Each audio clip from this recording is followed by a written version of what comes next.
कहते हैं जब तुम दूसरों की मदद करते हो वो ऊपर वाला तुम्हारी मदद करता है। और मैं हमेशा यही कहती हूँ कि अगर आपको किसी को इम्प्रेस करना है ना तो आपको ऊपर वाले को इम्प्रेस करना चाहिए। हम हमेशा दुनिया को इम्प्रेस करने के चक्कर में लगे रहते हैं और याद रखिएगा ये दुनिया को क्यों इम्प्रेस नहीं करना, क्योंकि दुनिया को कोई फर्क नहीं पड़ता। अरे आपका अंदर से इंटेंशन कितना भी अच्छा सच्चा क्यों ना हो, ये दुनिया सिर्फ आपका प्रेजेंटेशन देखती है। और आपका प्रेजेंटेशन कितना भी सही क्यों ना हो, वो ऊपर वाला सिर्फ आपका इंटेंशन देखता है। क्या आप ऊपर वाले को खुश करना चाहते हैं? क्या आप चाहते हैं कि वो ऊपर वाला आपको भर भर के दे, आपके जीवन को बेहतरीन बना दे? तो भाई आज का वीडियो आपके लिए है, ध्यान से सुनिएगा। कहते हैं जब तुम दूसरों की मदद करते हो वो ऊपर वाला तुम्हारी मदद करता है। यानी हम एक समाज में जीते हैं जहां आसपास ढेर सारे लोग होते हैं, ढेर सारी परिस्थितियां होती हैं और आपको पता है बहुत सारे लोगों को हमारी हेल्प की जरूरत होती है।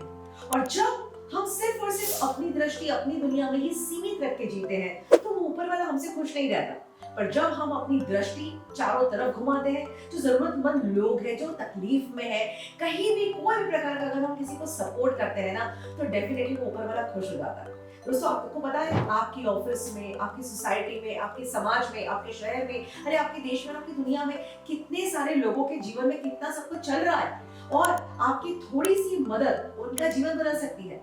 मदद माने सिर्फ फाइनेंशियल हेल्प की बात नहीं कर रही हूँ, इमोशनल हेल्प, सोशल हेल्प, कोई भी प्रकार की हेल्प अगर आपके अंदर की भावना भी अगर होगी तो भी वो एक बहुत अच्छा कार्य होगा।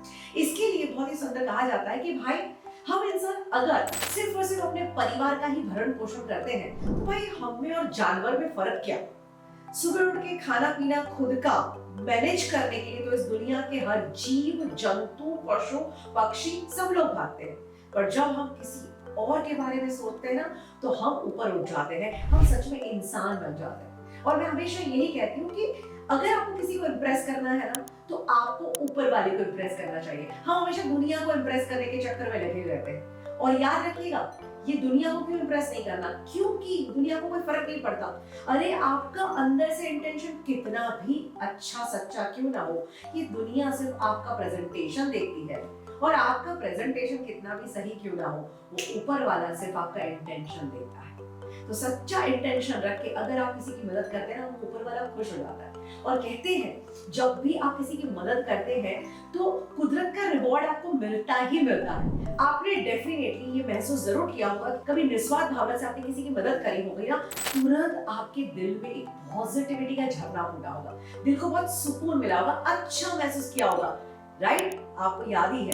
तो कहने का मतलब ऑन द स्पॉट रिवॉर्ड मिलता है और उसके साथ साथ जब जब हम किसी की मदद करते हैं वो हमारे अकाउंट में डेफिनेटली क्रेडिट होता है। ये नेकी इतनी खूबसूरत चीज है ना, ये इंश्योरेंस जैसी है, जिंदगी के साथ भी जिंदगी के बाद भी। अच्छे कार्य करोगे तो आज नहीं कल नहीं हमेशा के लिए तुम्हारे जीवन में अच्छाई आती रहेगी। और वो कुदरत को सबसे ज्यादा पता भी होता है कि तुमको उनकी मदद की कब जरूरत है। तुम अच्छा कार्य करोगे वही मदद तुम्हारे जीवन में लौट के आएगी जब तुम सबसे ज्यादा तकलीफ में होंगे या तुम्हें उनकी मदद की जरूरत होगी। कई बार लोग बहुत झिझक में आ जाते हैं कि मैं किसी को क्यों दूं, मैं किसी को कुछ दूंगा तो मेरे हाथ से कुछ चला जाएगा। नहीं चाहता मेरे दोस्त, जब भी तुम अच्छे कामों में कुछ भी देते हो तो कुदरत इतना ही कहते हैं कि बेटा spend spend spend and I will send send send. यानी आप देते रहो, वो ईश्वर आपके जीवन में लौटाते रहेंगे। और याद रखना, अगर आप अपने नीचे वालों के हमेशा हाथ पकड़ लेते हैं तो आपको अपने ऊपर वालों के पैर पकड़ने की जरूरत नहीं पड़ेगी। So that means that is the best philosophy, help others. कुदरत को खुश करना चाहते हो, मदद करो, जिस प्रकार से कर सकते हो, पर दूसरों के बारे में सोचो, दूसरों का अच्छा करो, दूसरों का भला करो। और इसके ऊपर एक बहुत सुंदर फिल्म आई थी, सलमान खान की फिल्म जिसका नाम है जय हो। मुझे इसका कंसेप्ट सच में बहुत अच्छा लगा था। क्या बढ़िया कंसेप्ट है कि हमेशा देखो कि किसी को कहाँ किसी की मदद की जरूरत है, वो आपके शब्दों से, आपके एक्शन से, आपके कोई फाइनेंशियल सपोर्ट से, आपके इमोशनल सपोर्ट से, जहां से भी हो सकती है, but always have a mentality to help others. और अगर बदले में वो इंसान तुमको थैंक यू कहे तो उसका थैंक यू स्वीकार मत करो, उसको कहो कि तेरा थैंक यू मुझे नहीं चाहिए, बस इतना प्रॉमिस चाहिए कि मैंने तेरी हेल्प करी, अब तू प्रॉमिस करके तो दूसरे 3 लोगों की मदद करेगा और वो 3 लोगों को तो सिखाएगा कि वो भी और 3 लोगों की मदद करें। तो कितना बढ़िया चेन ये शुरू हो जाता है और 3 से 6, 6 से 9 मल्टीप्लाई होके अगर ये कंसेप्ट दुनिया भर में फैल गया, दुनिया में सब लोग एक दूसरे की मदद करने लगेंगे ना, तो स्वर्ग तक जाने का इंतजार नहीं करना पड़ेगा, ये दुनिया ही साक्षात स्वर्ग बन जाएगी। इस दुनिया को नकारात्मकता की जरूरत नहीं है, नेगेटिविटी की जरूरत नहीं है। इस दुनिया को जरूरत है प्रेम की, सपोर्ट की, सहकार की, एक दूसरे के साथ की, और यही कीजिए। और उसके ऊपर एक सुंदर कहानी, शायद ये कहानी सुन लेंगे तो हो सकता है कि आप दूसरे की मदद करने में कभी पीछे नहीं हटेंगे। एक बार एक बहुत धनाढ्य इंसान था जो अपनी नई गाड़ी छुड़वा के शोरूम से गाड़ी घर पे लेके आ रहा था। बढ़िया म्यूजिक चल रहा है, रास्ते को एंजॉय कर रहा है, घर वालों के लिए एक्साइटिंग न्यूज़ है, नई गाड़ी ली है। और अचानक रास्ते में उसको एक छोटा सा बच्चा मिल रहा है जो उनको गाड़ी रोकने के लिए हाथ कर रहा है, बट ये इंसान इसको निग्लेक्ट कर देते हैं और उसके आगे से पास हो जाते हैं। जैसे ही उस बच्चे को पास किया, बच्चे ने तुरंत गुस्से में आके नीचे से एक पत्थर उठाया, सीधा उस गाड़ी के कांच पे दे मारा और नई गाड़ी का पूरा शीशा फूट गया। पीछे का पूरा शीशा जैसे क्रैक होता है, ये इंसान जोर से ब्रेक लगाता है और देखता है इतने छोटे बच्चे ने ऐसी हरकत की, उनको इतना गुस्सा आया, गाड़ी रोकी, वहीं पे खड़े हुए उस बच्चे को जाके 2-4 तमाचे लगा दिए। उस बच्चे की आंखों में आंसू आ गए। वो बच्चा कहता है कि आपको जितना मुझे मारना है मार लीजिए, पर 2 मिनट मेरी बात सुन लीजिए। बच्चे की परिस्थिति देख के वो इंसान समझ गया कि बच्चा शायद बहुत तकलीफ में है। वो बच्चे को कहते हैं कि बता ऐसा क्यों किया?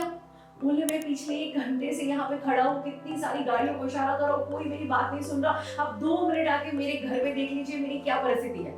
अब इंसान को कुछ तो सीरियसनेस लगी, उस बच्चे के साथ जाते, चल दिखा क्या है। जैसे ही घर में जाते हैं पता चलता है कि उसके पिताजी, उनकी हालत बहुत खराब है, वो तड़प रहे हैं, कांप रहे हैं, उनको हॉस्पिटल जाना है। तो समझ में आ जाता है उनका घर देख के कि शायद इस बच्चे की कोई हैसियत नहीं, इतना छोटा बच्चा उस बाप को हॉस्पिटल तक पहुंचा सके, और शायद नहीं पहुंचा तो उसकी मृत्यु भी हो सकती है। तो तुरंत उस इंसान को उठाते हैं और अपनी गाड़ी में ले जाते हैं, उस बच्चे के साथ उसको हॉस्पिटल में भर्ती कराते हैं और डॉक्टर क्या कहते हैं कि इनका पूरा इलाज होगा, जो भी खर्चा होगा मैं दूंगा। और ये सब कुछ खत्म करके वो घर पे आते हैं। जैसे ही घर वाले तो बड़े एक्साइटमेंट है नई गाड़ी देखने के लिए, और देखते हैं वाह इतनी बड़ी गाड़ी, पर ये क्या, पीछे शीशा फूटा हुआ। फिर वो इंसान पूरी कहानी उसको बताते हैं। अब घर वाले कहते हैं कि चलो जो होना सा हो गया, पर लड़का उनका कहता है कि चलो पापा तुम्हें मुझे गाड़ी दो, मैं अभी के जाके उसका नया शीशा बनवा लेता हूँ। ये भाई साहब कहते हैं कि नहीं, ये शीशे में जो दरारें हैं ना, वो मैं कभी नहीं हटवाऊंगा, मैं शीशा ऐसा का ऐसा ही रखूंगा। नई गाड़ी और ऐसा टूटा हुआ शीशा, ऐसा क्यों? तो बोले मुझे ये शीशा हमेशा एक रिमाइंडर देगा कि अच्छे काम करने के लिए किसी के पत्थर फेंकने का इंतजार मत करिए। तो कितनी सही बात है ना, हम भी तो यही करते हैं, कोई हमें पत्थर मारे तब तक क्यों इंतजार करना। तो बस अच्छे कामों की इस चेन को बांटते रहिए, दुनिया में अच्छाई फैलाते रहिए, वही अच्छाई एक दिन आपके जीवन में एक नई सुबह लेके आएगी।